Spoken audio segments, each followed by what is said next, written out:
Ini adalah tokoh pembaharu dari abad ke-19 yang saat itu awal dari periode awal modern dari Islam, di mana mereka dihadapkan pada kenyataan bahwa bangsa Barat mengalami kemajuan peradaban yang cukup luar biasa. Pada saat itu, mendorong pemuka agama Islam untuk meningkatkan mutu dan kekuatan sesuai dengan perkembangan baru supaya kembali meraih kekayaannya.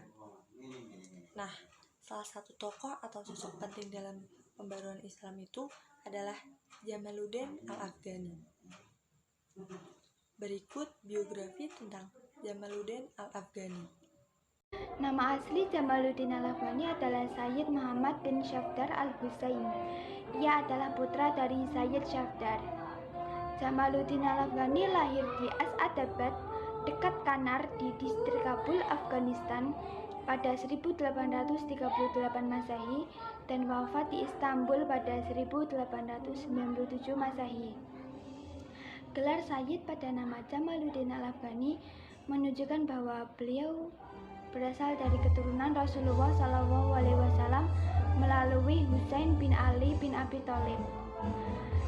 Beliau merupakan tokoh pembaharu Muslim dari negara Afghanistan di akhir abad ke-18 yang memiliki pemikiran unik dalam menanggapi dominasi Barat terhadap Islam. Tanah kelahiran Jamaluddin Al-Afghani adalah Asadabad, Afghanistan, tetapi para sebagian peneliti sejarah meyakini bahwa beliau berasal dari Asadabad, Iran. Terlepas dari perbedaan asal-usulnya, yang pasti ia memegang peranan penting dalam gerakan politik Islam modern. Selain itu, ia juga dikenal luas di dunia Islam Sunni dan Syiah, serta memiliki pengaruh yang besar karena perhatiannya terhadap kolonialisme bangsa-bangsa Barat dan absolutisme penguasa-penguasa Muslim. Sejak kecil, Jamaluddin telah menekuni berbagai ilmu cabang keislaman, mulai dari tafsir, hadis, tasawuf, serta ia banyak belajar bahasa Arab dan Persia. Ketika remaja, ia mulai belajar ilmu filsafat dan ilmu ekstrakta menurut sistem pelajaran Eropa modern dari tokoh-tokoh ulama seperti Syekh Murtada Asy'ari. Ketika beranjak umur 18 tahun, ia mulai bertolak ke India, lalu ke Mekah dan kembali ke Afghanistan. Ketika berusia 20 tahun, ia telah menjadi pembantu Pangeran Dost Muhammad Khan di Afghanistan. Dan di tahun 1864, ia menjadi penasehat Sir Ali Khan.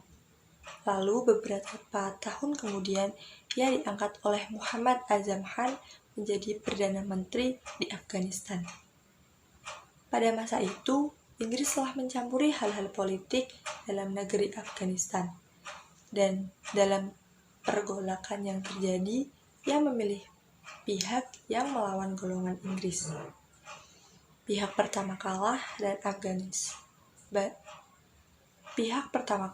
dan Al-Afghani merasa lebih aman meninggalkan tanah tempat kelahirannya dan pergi ke India di tahun 1869.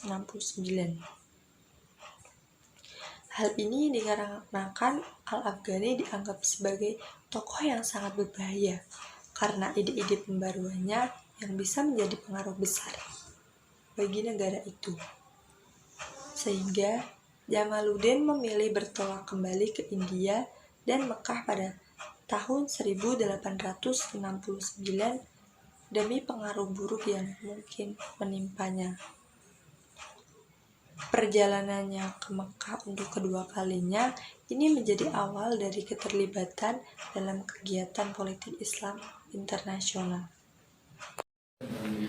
Pemikiran Jamaluddin Al-Afghani setelah pergi ke Mekah untuk kedua kalinya, beliau mulai mencurahkan perhatian dan pemikirannya pada pembebasan dunia Islam dari penjajahan Barat.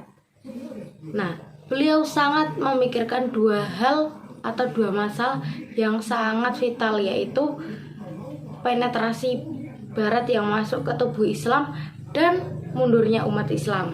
Kemudian Jamaluddin Al-Afghani mengembara dari satu negeri ke negeri lainnya untuk mengingatkan para muslim supaya bangkit dan bersatu untuk melawan imperialisme bangsa-bangsa barat. Bahkan Jamaluddin pergi ke negeri jantung barat seperti Paris dan Amerika untuk melihat langsung kehidupan mereka.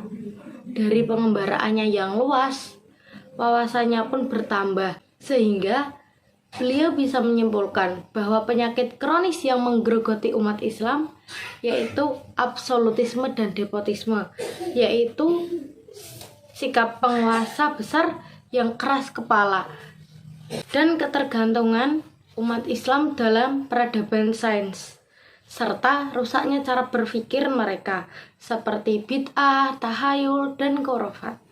Pun pokok-pokok pemikiran beliau, yang pertama ada penyebab kemunduran Islam, diantaranya yaitu akhlak yang buruk dan acuh terhadap ilmu pengetahuan. Yang kedua, adanya penggagasan ide pan-islamisme, yaitu paham yang mempersatukan seluruh umat Islam di dunia. Yang ketiga, ada lelaki dan perempuan memiliki kedudukan yang sama. Yang keempat, yaitu berusaha mengubah sistem pemerintahan autokrasi menjadi demokrasi. Yang kelima, ada Islam adalah agama yang sesuai untuk semua bangsa di dunia. Dan yang keenam adalah umat Islam di mana-mana terlihat dalam kehancuran dan perpecahan.